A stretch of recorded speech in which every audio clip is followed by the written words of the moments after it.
Bab 190, Sumber Cahaya, 2.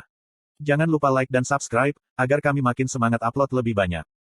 Berita dengan cepat menyebar melalui paladin dan penyelidik bahwa Eugene Leonhard telah melewati gerbang warp dan melanggar penghalang kuil. 3 inkuisitor pertama yang menghadapinya telah dikalahkan dalam sekejap, sementara ketiga paladin berdiri tak berdaya saat Eugene melewati mereka. Dengan hal-hal yang berubah seperti ini, Giovanni, kapten dari Blood Cross Knights, tidak bisa lagi membiarkan hal-hal tersebut di udara. Kehadiran ksatria salib darah di kuil tidak diizinkan oleh komandan ksatria, tetapi Giovanni percaya ritual itu sakral dan suci dan merasakan kegembiraan yang luar biasa karena bisa mengikuti ritual sebagai seorang ksatria yang melayani Tuhan. Giovanni tidak sendirian dalam keinginannya untuk tetap setia pada keyakinannya. Semua paladin yang menemani Giovanni menganggap suatu kehormatan dan kegembiraan memiliki kesempatan untuk berpartisipasi dalam sakramen. Jadi mengapa penting bahwa mereka ada di sini tanpa perintah dari komandan? Ini adalah karya Tuhan, dan tidak ada yang lebih penting bagi para penyembah cahaya. Bahkan jika penyusup itu adalah pahlawan yang dipilih oleh pedang suci, keinginannya untuk menyebabkan kehancuran tidak bisa mendahului kehendak Tuhan. Memang, itu adalah tindakan amukan yang tidak dapat diterima untuk Eugene Leonhard telah menginvasi kuil tanpa persetujuan, lalu menyakiti penyelidik. Dia harus dihentikan, bahkan jika sang pahlawan terluka dalam prosesnya. Pahlawan, inkarnasi cahaya, tidak akan pernah bisa merusak sakramen cahaya. Luka tubuh dapat disembuhkan dari waktu ke waktu, tetapi dosa tidak dapat diubah, terutama jika melibatkan penyangkalan kehendak Allah dan penghinaan terhadap sakramen. Itu adalah pelanggaran yang lebih besar jika pendosa adalah pahlawan, yang seharusnya lebih mulia dari siapapun dan patuh pada kehendak cahaya. Dia harus dihentikan. Keinginan Giovanni yang sungguh-sungguh dan putus asa disampaikan dengan baik kepada para paladin. Mereka bersimpati dengan keinginan Giovanni sambil berbagi rasa sakitnya.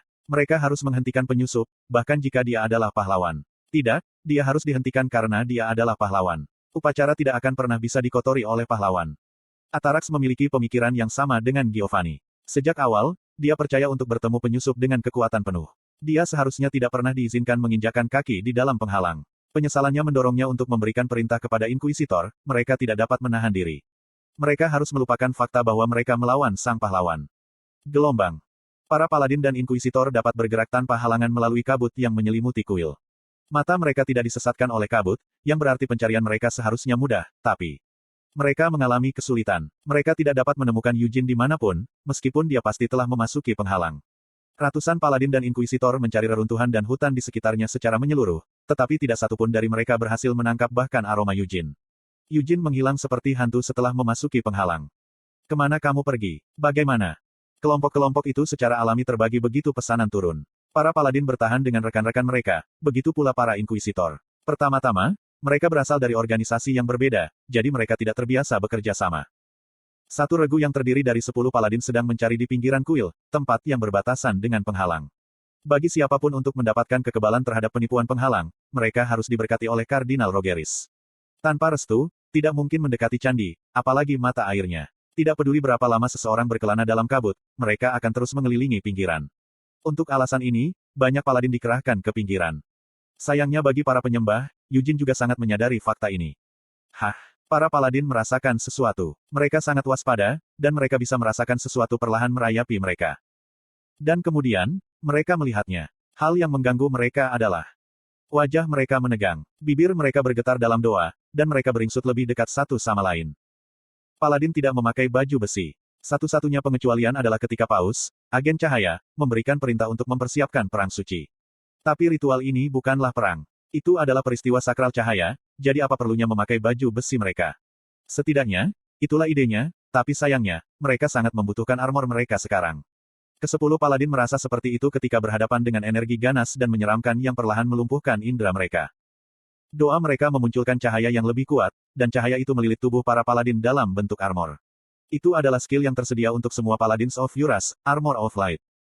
Persenjataan keyakinan ini akan berubah dalam bentuk dan ukuran sesuai dengan kedalaman keyakinan pengguna, dan Paladin dari Blood Cross Knights bahkan bisa memanggil armor yang mampu bertahan melawan kekuatan pedang.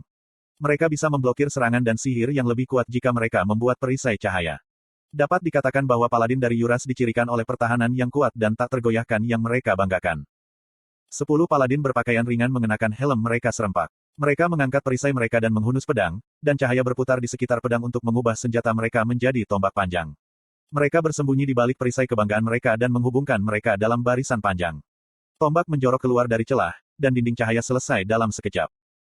Mereka telah berlatih untuk konfrontasi melawan monster besar, binatang iblis, dan musuh dengan tingkat ancaman yang sama, tapi Apa yang mereka hadapi sekarang bukanlah monster atau binatang iblis. Apakah itu berarti dia bukan musuh mereka? Mereka tidak yakin. Para paladin putus asa. Mereka ingin menyangkal bahwa pemuda yang mereka hadapi adalah musuh. Mungkinkah karena dia dikenali oleh pedang suci? Mungkin karena dia adalah pahlawan pertama dalam 300 tahun. Tidak, bukan itu. Jika mereka menunjuknya sebagai musuh, mereka tidak punya pilihan selain melawannya. Tapi mereka tidak mau berkelahi. Tidak, mereka tidak bisa melawan. Mereka telah melatih keinginan mereka untuk tidak tergoyahkan, tetapi sekarang, itu seperti lilin yang menyala, rapuh dan mudah terguncang. Para paladin takut menghadapi pemuda ini, Eugene Leonhardt. Eugene mengamati para paladin dari kejauhan. Dia datang dari sumber-sumber cahaya. Dia telah mempertimbangkan untuk menghancurkannya dan mengikutinya kemanapun arahnya, tetapi sulit untuk membedakan dengan tepat kemana kekacauan pipa yang rumit itu mengarah. Dia juga harus memikirkan konsekuensi menghancurkan sumbernya, karena itu akan mempengaruhi sumbernya. Ini belum waktunya. Karena itu, dia meninggalkan sumbernya, dan setelah mengambil beberapa langkah saja, dia menemukan dirinya di tempat ini. Dia mencoba memahaminya dari sudut pandang penyihir. Penghalang ini membagi ruang menjadi zona yang berbeda dan menghubungkannya dengan cara yang rumit dan berkerut. Sumber-sumbernya adalah jantung, lokasi paling rahasia di dalam penghalang, tempat yang mustahil untuk dimasuki, kecuali keajaiban sialan itu membimbing Anda. Apakah kamu akan menghentikanku? Tanya Eugene sambil melirik pedang suci di tangannya. Senjata ilahi memancarkan cahaya halus, dan Eugene memelototinya dengan ekspresi berkerut. Petik 2. Para paladin tidak menjawab. Mereka tidak bisa memikirkan jawaban untuk pertanyaan yang jelas. Pertempuran sengit terjadi di benak mereka. Aku tidak ingin menghentikannya. Buka saja jalan dan biarkan dia lewat. Tidak? Ayo kabur saja, tapi mereka tidak bisa. Bibir mereka pecah-pecah, keringat dingin membasahi dahi dan tulang belakang mereka, dan jantung mereka berdebar kencang. Ketakutan memaksa para paladin untuk diam, tetapi dalam keheningan mereka diam-diam menodongkan tombak mereka ke depan. Mereka bergeser lebih dekat satu sama lain dan mengencangkan dinding perisai. Para paladin mengatasi ketakutan yang menyeramkan dengan iman mereka kepada Tuhan. Eugene juga bisa merasakannya, para paladin secara bertahap mengendur. Semakin rapat perisai mereka terjalin, semakin kuat cahaya mereka. Akhirnya, ujung tombak mereka yang bergetar menjadi stabil dengan keyakinan. Pemandangan seperti itu memicu ledakan di hati Eugene, dan dia merasakan rambut abunya berdiri tegak. Dia telah menyuruh mereka untuk pindah, tetapi mereka tampaknya menghalangi jalannya. Bukankah itu berarti hanya ada satu hal yang harus dia lakukan? Lidah formula api putih yang berkedip-kedip mengelilingi tubuhnya, dan dia melangkah maju. Hanya butuh satu langkah. Tangan rakus api dengan cepat menelan keseluruhan diri Eugene. Pecah. Cahaya pecah menjadi potongan-potongan yang tak terhitung jumlahnya. Api yang mengelilingi Eugene meledak ke depan dan dengan rakus melahap puing-puing cahaya. Mengambil napas panjang, Eugene terus bergerak maju. Dinding perisai paladin tidak bisa menghentikan Eugene. Dinding cahaya, terikat oleh iman, tercabik-cabik oleh kobaran api seolah-olah itu tidak lebih dari selembar kertas. Tombak yang mereka angkat dengan tekad hancur bahkan sebelum bisa ditusukkan. Baju besi iman mereka hanya berfungsi untuk menyelamatkan hidup mereka saat mereka dihancurkan dan dihancurkan menjadi bentuk yang tidak dapat dikenali. Ini adalah karya pedang suci. Api Eugene berkibar lebih besar dari cahaya yang dipancarkan oleh bilahnya, dan dia menggunakan rumus api putih untuk memadatkan kekuatan pedang menjadi lapisan yang mengelilingi bilah pedang suci. Sebenarnya, dia tidak perlu menggunakan pedang suci. Pedang seremonial yang indah itu ternyata sama sekali tidak praktis sebagai senjata. Eugene sudah mengetahui hal ini. Namun demikian, dia mengayunkan pedang suci karena dia menginginkannya. Pedang suci Altair adalah artefak yang ditinggalkan oleh Dewa Cahaya, anjing tua itu, dan mereka percaya pada dewa mereka tanpa syarat. Jadi dia ingin menghancurkan cahaya mereka dengan pedang suci. Panas sekali, pikir Eugene. Jantungnya berdegup kencang, meskipun dia tidak menggunakan pengapian. Darah mengamuk di seluruh tubuhnya jauh lebih cepat dari biasanya, dan mana miliknya menyalakan api bukannya mendinginkannya. Kabut tebal muncul dari ketiadaan. Penghalang kuno mengenali musuh yang mengancam kuil, dan semua orang percaya di dalam kuil diberitahu tentang kehadiran Eugene. Semua kecuali 3 yang memimpin upacara di sumber mulai bergerak ke arah Eugene. Eugene tidak menyadari hal ini, tetapi mengetahuinya pun tidak akan mengubah apapun. Dia tidak berniat mundur, jika ada yang menghalangi jalannya, dia akan menghancurkannya. Jika mereka jatuh dan masih berusaha menghentikannya, dia akan menginjak-injak mereka. Jika mereka memegang pergelangan kakinya, dia akan memotong tangan mereka. Setiap langkahnya menyebabkan kabut bergetar, meskipun tidak ada angin. Tapi tawa, jeritan, rintihan, dan tangisan gadis-gadis itu bergema sejelas lonceng dari kejauhan. Apa sebenarnya yang Maha Kuasa dan Maha Tahu tentang cahaya ini dan dewa apapun? Nyala api yang mengelilingi pedang suci membesar saat sesuatu melompat ke arahnya dari balik kabut. Eugene mengayun tanpa melihat, dan cahaya pucat pedang membelah kabut. Nyala api mengikuti tak lama kemudian, menembus kabut dengan cahaya yang lebih kuat. Jeritan melewatinya, tapi itu bukan urusan Eugene. Tidak peduli berapa banyak yang telah dia tebas dengan serangannya. Dia bisa merasakan permusuhan memancar dari semua sisi. Kemarahan mereka mengalahkan rasa takut mereka dan memperkuat permusuhan mereka menjadi niat membunuh. Pahlawan menyangkal sakramen cahaya. Dia menyerang orang-orang beriman, mereka yang seharusnya dia lindungi dan pimpin. Yang terpenting, baik keraguan maupun belas kasihan tidak dapat ditemukan dalam serangannya. Konten iklan. Bukan hanya itu, dia menyerang orang percaya dengan pedang suci. Itu benar-benar tak terbayangkan dan asusila. Para paladin yang saling menangis, dan para inkuisitor, para penghukum para penyembah berhala, mengeluarkan darah dari bibir mereka yang dikunyah. Mereka menuntut Yujin tanpa ragu-ragu.